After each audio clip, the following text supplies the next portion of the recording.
the president has the right under the national constitution, under statute, to exercise a discretion for mining to take place in a forest reserve. Mining is happening almost in all the forest reserves of our country today. Mr. Speaker, today. And let's give ourselves 6 months, 1 year, 2 years, and we'll see where Galamsey will be. Let us, Mr. Speaker, let us accept the truth and let's be honest about what is happening today. And I want to conclude by submitting and doing so forcefully and vehemently that as we speak today, 18th of March, Tuesday, the forest reserves of our country have been invaded and they are being mined.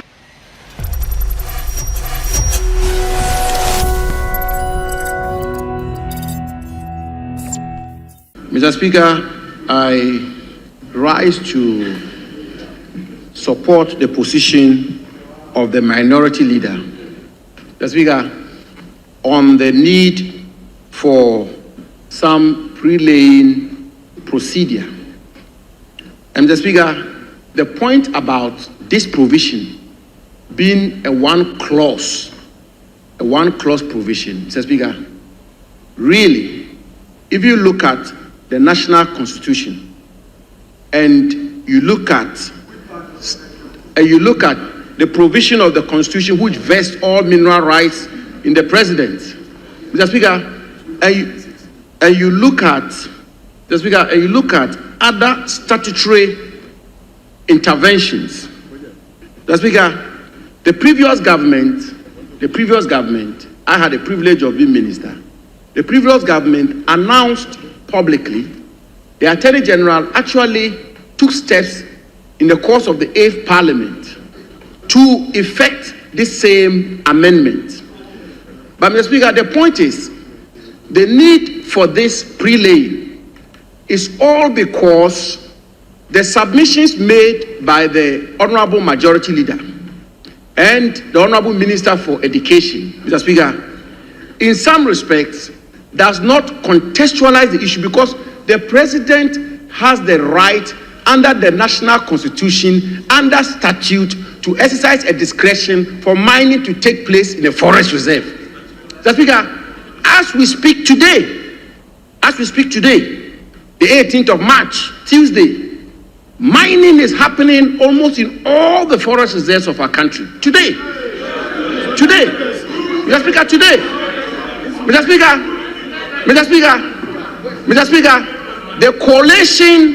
the coalition against Galamsey, led by the venerable, respected Ken Ashibe, has actually come out with a report about how political party kingpins, believing that their party have won power, taking over the forest reserves of our country. Mr. Speaker, so what is the point I'm making? Mr. Speaker, the point I'm making, Mr. Speaker, the point, and of course, Mr. Speaker, in these matters, look, Mr. Speaker, we can have this debate here.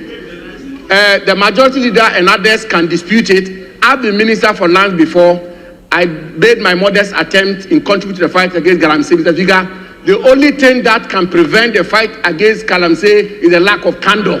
If anybody stands here and says that political party kingpins have not taken over forest reserves and are mining, let's say it and let's give ourselves 6 months, 1 year, 2 years, and we'll see where Galamsey will be. Let us, Mr. Speaker, let us accept the truth and let's be honest about what is happening today. And that is why, Mr. Speaker, I'm saying that. Mr. Speaker, that's why I'm saying in conclusion. Mr. Speaker, that's why I'm saying that the pre-laying is necessary. It's necessary for us to be able to have a thorough, in-depth interrogation and discussion as to how this can be formulated and presented in a manner which will truly, if that is what we want to achieve, will truly oust the discretion of the president in granting right for mining to take place in forest. But as we stand today, pursuant to the provisions of our national constitution, where all mineral rights have been vested in the president, and pursuant to Article 256, and pursuant to the Minerals and Mining Act 206, Act 703, Mr. Speaker, the president has a discretion, in spite of this amendment, the president has a discretion to grant rights for mining to take place in any forest reserve. And I want to conclude by submitting and doing so forcefully and vehemently that as we speak today, 18th of March, Tuesday, the forest reserves of our country have been invaded and they are being mined. They are being mined. Honorable Minister.